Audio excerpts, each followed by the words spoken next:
Oh, Hmm. Well, this is week's end, folks. Sorry, I was meditating. Oh wow, Graeme. Sorry, Hey, what's going on there? sorry. What do you, I is was in that some full kind of monk mode new? meditating. You're in Sorry, some kind sorry. of new deep soul cleansing meditation You know, practice. What's that all about? Ryan. I am. It's true. I am. It's because what I have determined is that you have to have the spirit, the mind,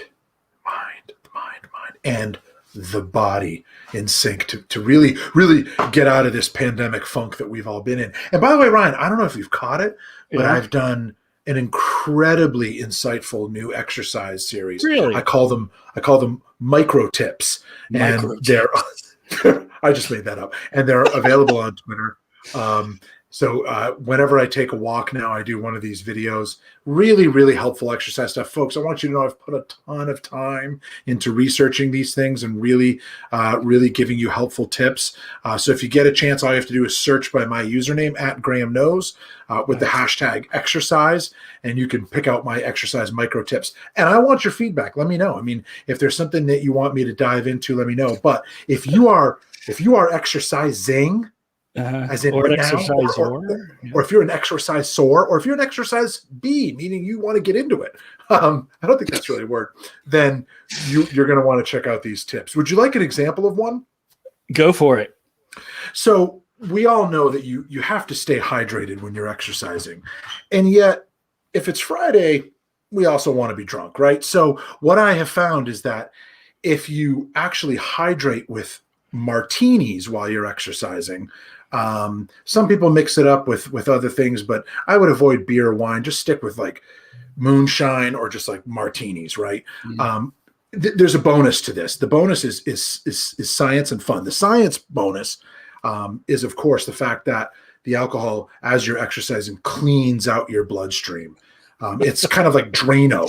And so you get a real thorough cleanse. And the fun aspect is by the time you're home, you're bombed, baby. So it's a benefit. You're getting your steps in, you're getting your drinks in. Folks, I guess the key point is I'm here to help. I'm a helper. So sounds like science and fun, which is two of your specialities, right? These are two of my specialities. I have a doctor in phonology, which is a real thing, and I'm a professor of scientisms. So I want to highly recommend that you check out my exercise series, my quick tips. All right. So We need to work on, I think my only suggestion here, this is brilliant, by the way. I really liked the one that featured really pro tips around the use of bacon cheeseburgers when you're working out. Yeah. So the trick there. So the trick with the bacon cheeseburgers, hold on, I'm just getting my clicker remote hands in really good shape for the most important part of exercising, which is sitting the fuck down and watching television. But anyway, when it comes to exercising, what you want to do is you don't want to exercise and then eat 2 cheeseburgers afterwards. That's not going to help anybody, right? I mean, you're just going to feel terrible about yourself. What you want to do is eat a bacon cheeseburger before you exercise, and then one immediately when you get back. So it's kind of like a thrust and a recovery, right? A thrust and a recovery. So it gives you that boost when you're getting. That's right. Double. This is the power here, people. So these are powerful tips, and they're easy to understand, easy to follow. That's my point. That's why they're micro. You don't need to sit in front of your mirror, your Peloton, or your whatever you crazy kids are doing in the cities these days. You just need to beat the street with your 2 feet. and you need to alliterate. That really challenges your mind when you alliterate and do puns in the middle of all this, right? That's right. And so, folks, if you really like the lessons, remember I do accept compensation. If you want to throw me a little tip or a little bit of money in the form of G-Bucks or G-Coins, which is my proprietary crypto coin. So I'm really excited about that. I said something to something called G-Bucks. Is that the same thing? Oh, I'm sorry. Well, G-Bucks is the master. Oh, there's many forms of Graham-centric cryptocurrencies. So G-Bucks works as well. So I really appreciate that, Ryan. It was really nice of you. And by the way, they're called slices. So 2 slices of G-Bucks was really nice to get from you. I appreciated that. Oh yeah. Well, We like the things on the blockchain. So that's actually a story I wanted to pivot to. There's so much. I don't know about your Twitter feed, but it's full. Mine is full of people talking about NFTs and how they're going to monetize everything from digital art to blank. I guess so. Literally blank images to. It sounds like these kids and their non-fungible tokens. Everything. I even saw there was. It's funny because NFT to me was always near field transfer or whatever it is on my phone. Right. For the IoT people playing along, you're right. I also saw that, everybody is talking about doing it for content and no matter what it is, I guess. So I guess it's interesting because there's a website called Rally, which allows you to create like literally in a couple of clicks your own coin. So I think we should do it. I think we should have weeks in coins. We definitely need to do that. I didn't know that. So really powerful. Cool. I don't know, man. There's all this crypto art and all this stuff going on. And I think the crazy thing is selling stuff. And we talked about Beeple. We've talked about Beeple's art on our show, and he is a digital artist who you were saying on Twitter that you were, worried that you weren't going to get something. He's giving away these physical little LED screens. That's like it reminds me of like Futurama. It's like you're buying one of the heads in the, floating heads in a jar. Yes. It feels like you're putting something like that on your shelf that you're like, why do I have this? I don't know. Why not? Well, I get it. So that one of the guys that I talked to is doing something similar too. So I was confused when he first started. He was talking about this. It's a digital, it looks like an action figure, like Nuclear Man, or I forget what it was, but it's this really cool looking action figure. So I got confused because I thought it was a thing he was actually developing to sell, which he is. But what I didn't know was like, there's like one of them right. And it's resin. So it's one of these things where you purchase the NFT crypto art kind of thing. And there's the one version of that owner owns that. And then part of the auction is you get the actual physical one, like in its case and everything. So sometimes there's a physical component to it, but a lot of times my understanding is there isn't. Right. Well, there doesn't need to be, but Beeple, he was doing some auctions on those that were in a container, looked like lucite with a little LED screen. Yes. But the crazy thing is the article that was written that was in, it's I don't know if it's jumped the shark yet, but it's made it to mainstream news, was that one of those pieces of art has now like been auctioned off for like $6 million. So it's dude, what are we doing with our lives? Kind of insane. What are we doing? I feel like if you've got free time on Saturday, you should be looking into this. I apparently I'm in the wrong line here, but that's okay. That's all right. Because let's talk about you and me. Let's talk about work, by the way. Okay. You brought us this story of these office spaces that are Atari themed from back. Is this back in the day, or is this artistic interpretation, or what is this? No. These are photos of the actual Atari corporate headquarters in Sunnyvale, California, 1976. Oh. And I don't know if I'm a big fan of green and yellow, but the point is, like, look at that. Yes. So this idea of corporate, like nowadays, everything looks the same, man. Like everybody tried to make it look like an Apple store or something, but like, I don't know. I wonder if because of COVID, cubicles will start to make a return. We're going to realize that these giant wide open spaces we've created are actually horribly not okay from a health standpoint. And I just think that 70s, early 80s, maybe even mid 80s California video game office style. And that's not the only one. There's lots of them to see. It's just a cool style, man. So I'd love to see an office building where maybe like different floors have different themes or different decades or something like that. Because there's some really cool stuff out there, man. And it'd be fun once we all go back into a pretty cool nerdy environment that I'm assuming only you and I would like. Well, probably. You're describing our dream office. I'm not sure who else is going to buy into it. But here's my dream. Here's my elevator pitch. Hear me out. And if anybody is listening that wants to invest with Bitcoin, I can send you my private address. Coin? What we're going to do? Do you remember the computer Bitcoin game museum in Berlin? Oh, absolutely.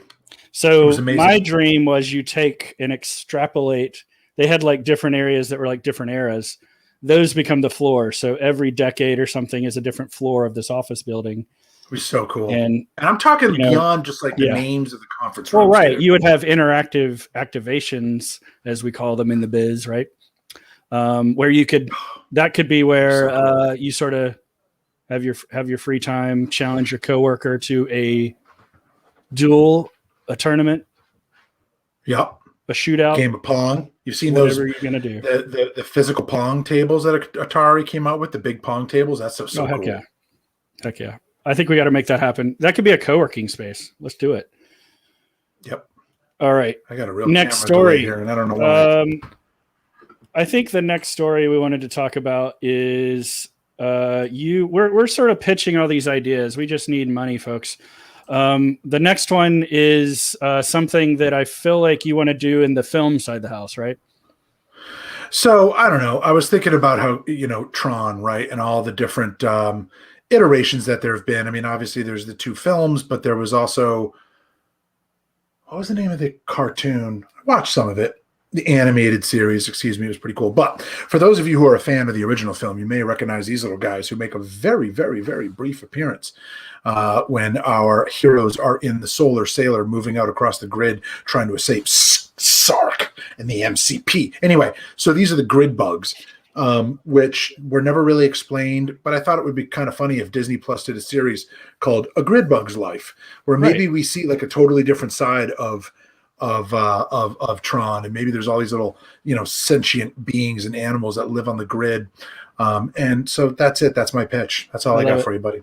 I love it because I could see how they could be cute and lovable, and it could be like, or they could be dastardly like the spiders from the classic Tom Selleck cop film Runaway. I mean, it could go in a lot of directions. Wow. That came out of nowhere. That was a deep cut. That's what we call a deep cut, folks. That was a deep cut. The next story that we're going to go for is not a new video, but relatively new, but it's not new. It's like from a couple of years back. But there's been a lot of buzz around some of the newer deepfakes that have been making the rounds on TikTok. Close that ad. Close that ad. It's blinking. It's blinking. Yeah. No, the one that's down below. Yeah, that thing. Yeah. All right. I'm going to zoom in here. We're going to do a full screen, folks. Better. So there's been the Tom Cruise deepfakes that have been making the rounds on TikTok, and they're crazy, creepy, good, And then there's the historical.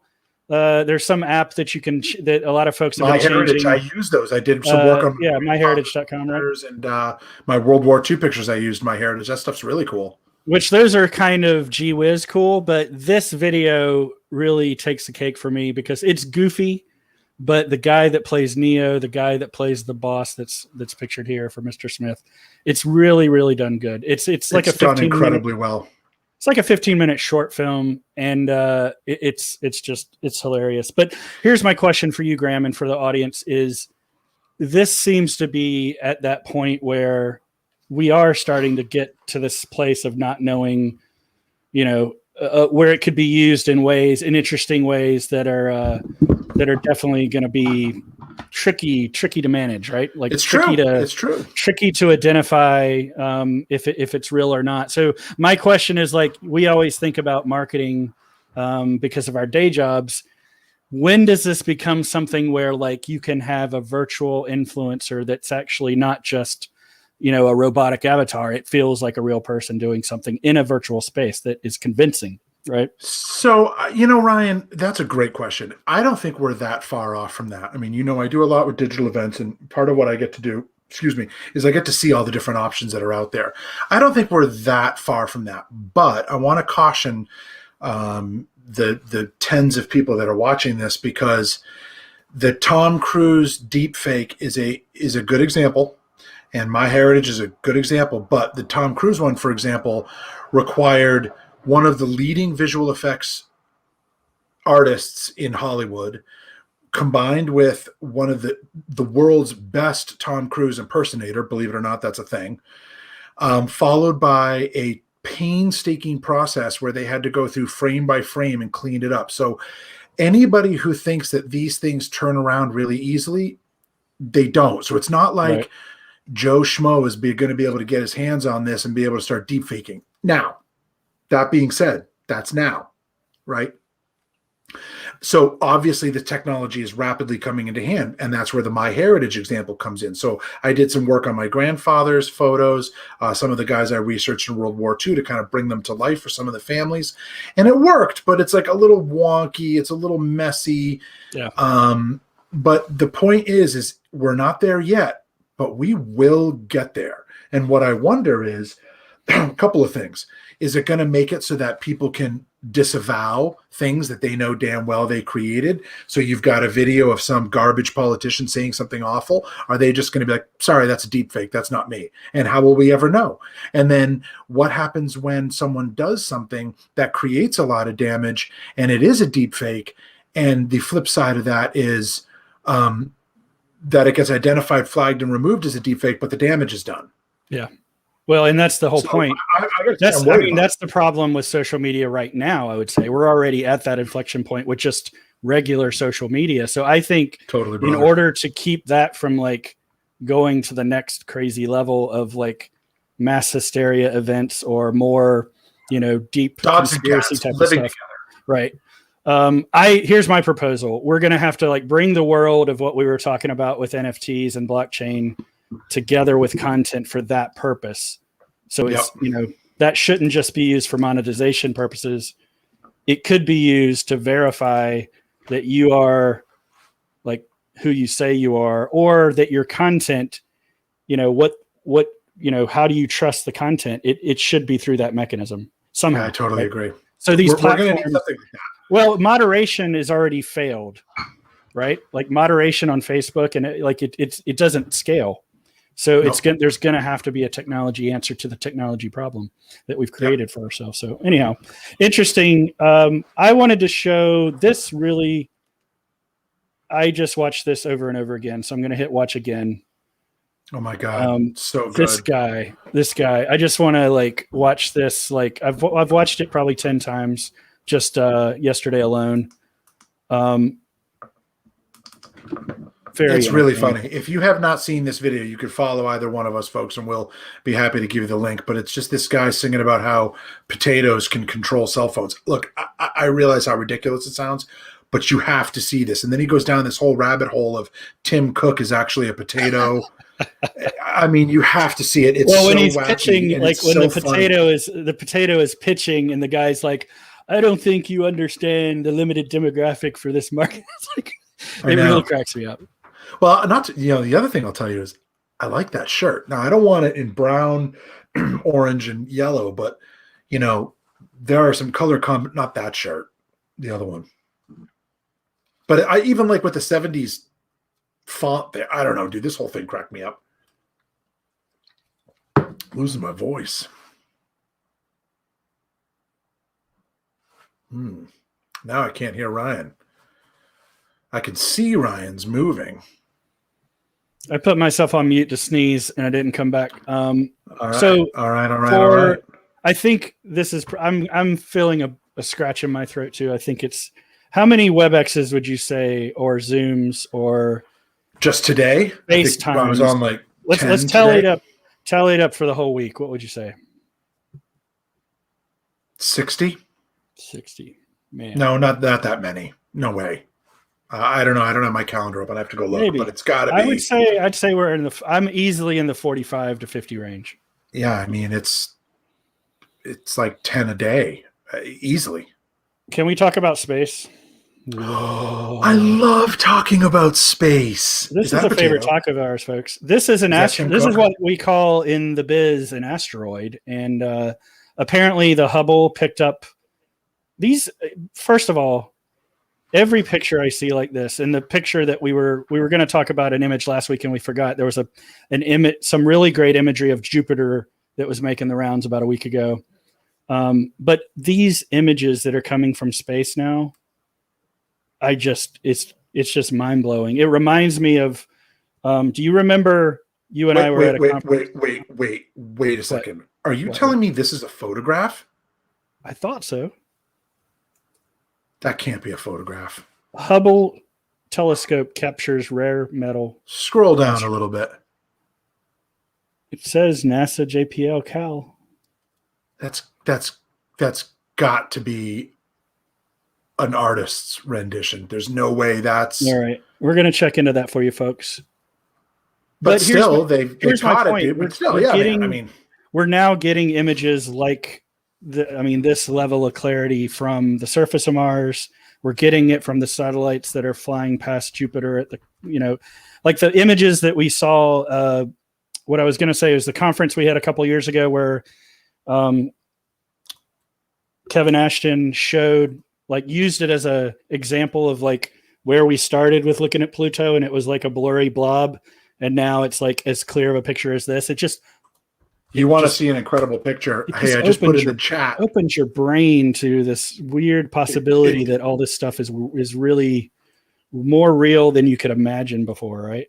Yes, realer than real, like Total Recall. If you click open that image, you want to talk about an amazing image. Look at what NASA Perseverance just sent down. This just like, holy cow, blew my mind away. Loading. It takes 7 minutes for this image to come down from Twitter, so we're gonna have to plus you ran out of AOL hours. Now click that open. This is just a remarkable piece of photography. Oh wow. I hadn't seen this. It's incredible. Yeah. Wow. I don't know what Bigfoot's doing to that rock. I don't know if I don't know what's going on there, but that is I think, the reason that he has that sort of, he's camouflaged, right? That's the reason we haven't been able to see this kind of clarity from orbit. And now, technically when he's on Mars, he goes by Redfoot. Oh, right. Wait, no, that's really offensive. I'm sorry. I just realized what I said. All right, let's talk about metal though, because I heard this guy talk about how once we can find an asteroid like this, and once we can reach it and put, an asteroid moon base mining operation of any kind on it and claim it, and there's no laws around any of this right now, it will change human history, civilization, because of the, changing the name of the game, whatever precious metals that we are now searching for on Earth or mining or whatever. Once we find them out there, game over. Well, not to mention the ability that it'll give us to manufacture a lot more. It's not just the precious metals, but also if we were to start building large colonies off the world, whether it's in orbit or beyond, we're going to need a lot of material to do that. Heck yeah. So they're going to have to solve for that too. Well, and that was one of the interesting points that came up. We mentioned that the show For All Mankind, one of the things that was really interesting that folks don't think about, like they have a lot of practical things in the show, just like in The Expanse. When they found where they wanted to put the moon base, it was because it was near a water source where they could produce their own oxygen. So there's really a lot of implications on finding the different elements that you're going to see on these bodies, right? Mm-hmm. All righty. Let's move on. Broshime. Well, I just want to take a moment. I know you already mentioned it, but I just have to show this really quick because this is one of the things you were talking about with the animated face. This one, there you go. That's my heritage. This one, that's one of them. This one was one of the most dramatic ones that I liked because it was like, this is obviously like this is a painting, but it really gives a personality that I'm not sure if this is real, like what he would look like, but it gives it this kind of magic / creepy dynamic for sure. All right.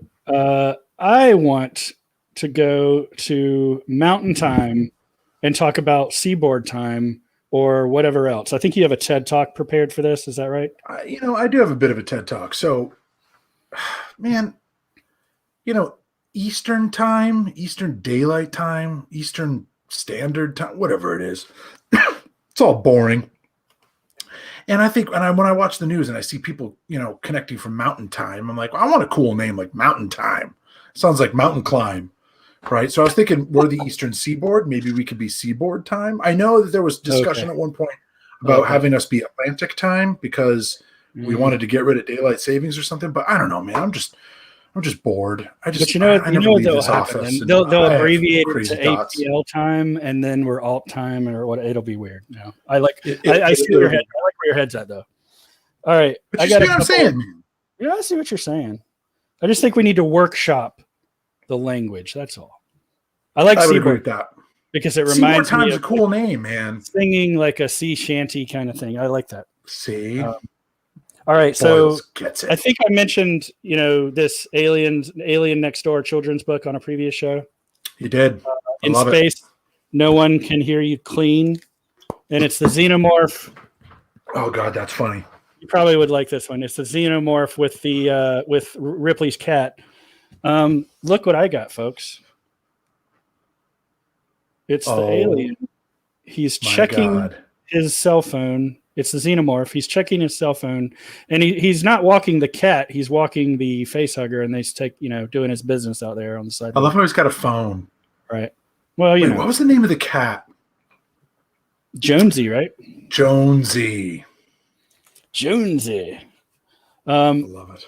That reminds me. One other thing I wanted to bring up. I don't have a visual aid, but I went down the rabbit hole of like prop making on Instagram last few days.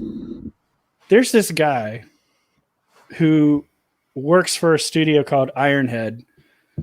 I guess if you're in the movie business, it's probably like he's the guy. So I went down this rabbit hole. He has created the costumes, the masks for almost any film I could think of. Like he did the original Batman. That's how he cut his teeth with Tim Burton. Did 4 of those films. But you name it, the new Justice League, even the film. Did you ever watch the film Battleship? It was like this ridiculous. I love that movie. So he did the aliens in that.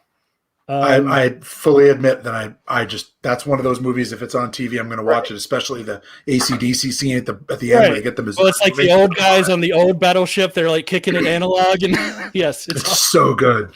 It's so good, and those are the actual guys. That's what's really cool about that scene. I didn't know that. Wow. That's the real veterans. Those are the real guys. That's why, like, you can tell at one point they have no experience acting, and Taylor, what's his name, is saying his lines, and the other guy's mouthing them because he has never acted in a film before. But those are the real sailors. That's the real deal.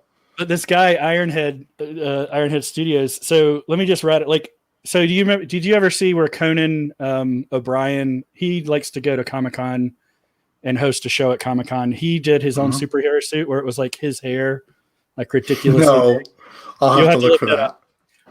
But he did a so he's done all of these. Just, I mean, I feel like it's like I've discovered this whole secret that probably everybody in the movie biz knows, but none of us knew, right? Watching those films, but amazing. I'll send you the link, but look for Ironhead. Let's see if I can find it. Hold on. Oh my God, I found it. Okay, hold on. I'll send you the link. Unbelievable. Oh my God, dude. I can't believe I've never seen this coming to you in the live stream chat. That is, you got to share that. All right, here we go, folks. Give us a moment. Wait, I think I took the wrong link. Oh, did it not work? No, I got it. Hang on. That is hilarious. Here we go. Oh yeah, look at that. Oh yeah. So he's got a whole suit. The following year, he had another comedian come on as his nemesis. It was pretty funny. But just, I'm gonna send you the link to the Ironhead site and or Google it, and I will. Mind blowing. Because I don't know. I'm into costuming. I've been really thinking hard. Get that off the screen. I don't know. The way that events are kind of almost coming back, but not yet. I know we're starting to see the light. Getting there, but Dragon Con I think is still not going to happen. Unfortunately, I don't think you'll see any of those major conventions. I think Comic-Con. I want to say Comic-Con released an announcement last week as well that they're going to delay, like what they would normally do in June. Delay the decision. Well, they're definitely not going to have it in the normal time. They're going to have something smaller in the fall. So it's still. That'll be tough. There's still going to be a little bit of time. That'll be tough. Yeah, we're not quite there yet. We're getting there, but we're not there yet. All right, I have one less item, and this is for you, Graeme. Things for me? Ooh, So if you're run down to your comic book shop, because this is issue 1. Okay, I'll get it. That looks awesome. Your buddy Eastman, Laird, Waltz. Oh yeah, I could tell right away. You didn't even have to tell me. It was obvious that Eastman and Laird were in. This is a premium format book. It's not cheap. It's like $9 a book, but there's already two books out. I think it's a mini series, so I think you're going to want to get it, and everybody out there that loves them turtles. Dude, that's awesome. I can't wait to get that. I'll definitely check that out. So that's our show, folks. That's all I got. What else? We'll be back next week. We'll be back next week with a special guest. If you're interested in joining us sometime, let us know. If you're actually watching this, let us know. But yeah, I'm going to go ahead and say it. We're going to have next week. We're going to talk about WandaVision. We didn't want to talk about WandaVision today because no. The finale is today. We all want to watch it. We got to absorb it. We got to, so it will be spoiler full next week. And our special guest is going to show us their special collection of WandaVision related things. So it's going to be really very excited about that. And it'll be fun because by that time, after that many days, we'll just be free to talk about it. So it'll be cool. Totally. All right. So come back for us. Join us next week on Week's End. Once again, my name's Ryan. This is your old buddy, Graeme, and we'll see you online. Later, folks. Flip side.